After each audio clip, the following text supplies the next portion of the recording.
a World War II movie about a great white shark attacking survivors from a destroyed ship? Cool. Sounds like one of the old Commando books that I used to read when I was a kid. Beast of War looked like it could be quite the endeavour. Low budget, but it was from the director of Sting, which I really rather enjoyed a few years back, although that film did still certainly have its issues, not least of which was painting the Australian redback as some kind of spider from Mars, or somewhere in space anyway.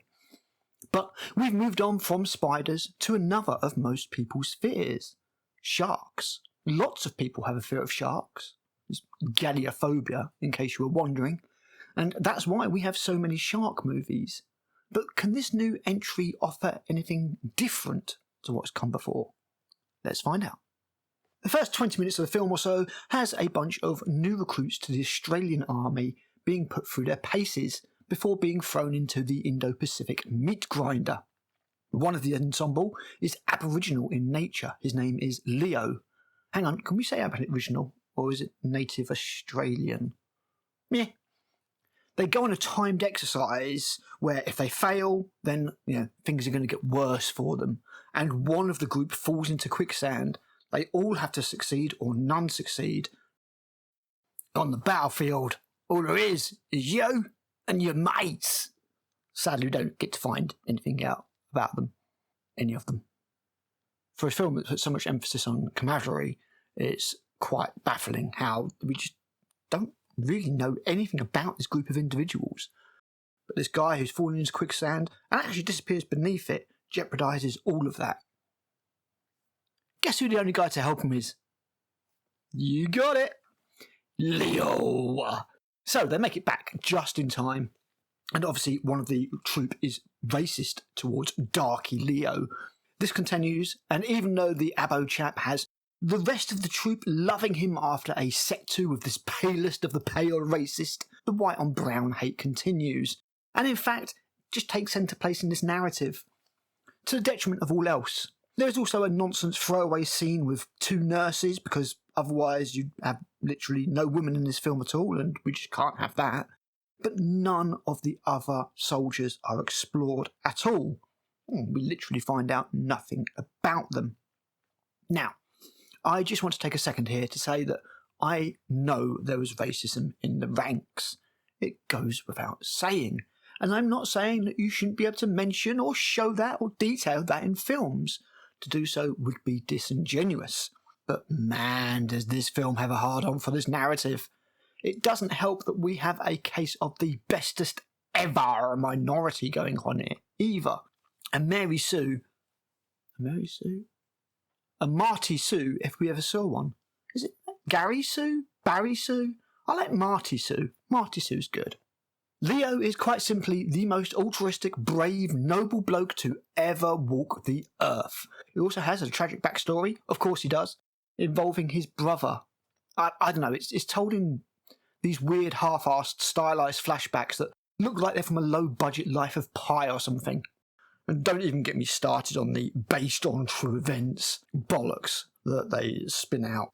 The film is absolute fiction, of course. So before long, we're off to the main bulk of the film.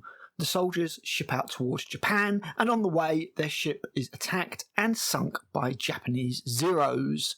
There are just a few survivors who cling to the wreckage from the ship like a makeshift raft. And this is where the problems really start. Both in the film and for the film, there is a very, very hungry great white shark, and instead of eating all the hundreds of bodies that are floating in the water, it seems intent on live prey, and it's not happy with just one or two either. You want to make it even sillier? Well, it's got a siren stuck in its fin, so that it makes a sound to haunt all the brave survivors, and the racist, who's obviously survived as well, so he can continue his racism. And who are the survivors, apart from Leo and the racist? Well, sadly, that's hard to say. There's the bloke who's got the head wound, and he's gone a bit crazy. No idea what his name was. He had a moustache, I know that. Then there was the guy who got shot through the face. Yeah, there was him. And then there was the really young one. Can't remember any others.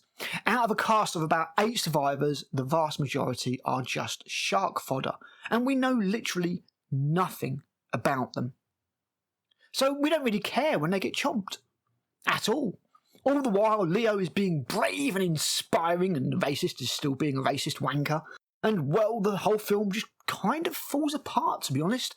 Right up until its ridiculous excuse for an ending, which might have been entertaining were it not so tonally inconsistent. The acting is at least half decent, I have to say, with everybody giving their all with what they're given to work with, which sadly isn't very much. I really had no complaints about anybody who was in the film at all. It has a pretty small cast, as you would expect. From a technical perspective, there's not too much to talk about here, unfortunately. While the early parts of the film were at least interesting to look at, if somewhat tiring narratively, once we get to the raft and the shark, things become pretty dull, to be honest. Quite obviously shot in a pool with over-the-top saturation and a convenient fog to A, delay the rescue in the narrative, and B, save them having to include any objects in the distance or any kind of horizon. It really does not look that great. Now, this is certainly a budget saver, if nothing else, but it doesn't really help the limited narrative or lack of characterization. Each of the shark kills should have been an event, the loss of another meaningful character that added a dynamic to the group, and would represent the weakening of the whole by their passing. But no. Dare I say it, the shark is just kind of boring. How can the shark be boring, for fuck's sake?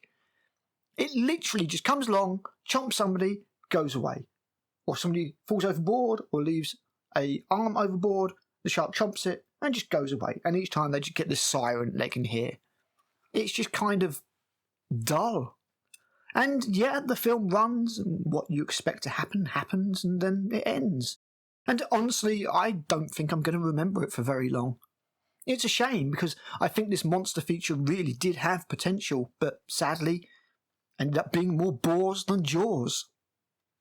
Thanks for watching. I've been Critic, and I'll be back with another video soon.